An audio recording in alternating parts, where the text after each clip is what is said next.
اللہ الرحمن الرحیم۔ السلام علیکم ورحمۃ اللہ وبرکاتہ۔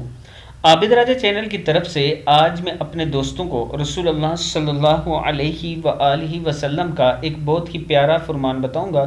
اس سے پہلے میں اپنے تمام دوستوں سے گزارش کروں گا کہ اس ویڈیو کو آپ نے آگے ضرور شیئر کرنا ہے۔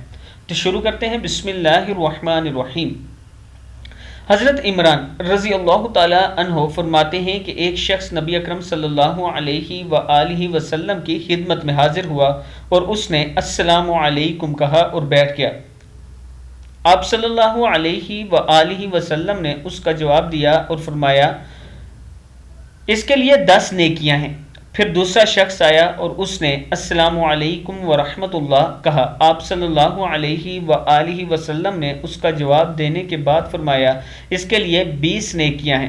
پھر ایک اور شخص آیا، اس نے السلام علیکم ورحمۃ اللہ وبرکاتہ کہا تو آپ صلی اللہ علیہ وآلہ وسلم نے اس کے سلام کا جواب دیا اور فرمایا اس کے لیے 30 نیکیاں ہیں۔ ترمذی شریف کی حدیث ہے۔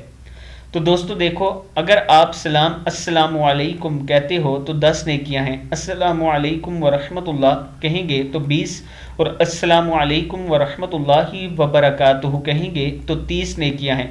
جیسے انسان دنیا میں لالچ کرتا ہے کہ مجھے زیادہ پیسہ آئے، کم کام سے زیادہ مجھے اس کی اجرت ملے، زیادہ پیسہ ملے، ایسے ہی دین کے کاموں میں بھی کیا کریں کہ کم بات اور تھوڑے وقت میں آپ کو زیادہ نیکیاں ملیں یا آگے آپ کے کام آئیں گی۔ السلام علیکم ورحمۃ اللہ وبرکاتہ۔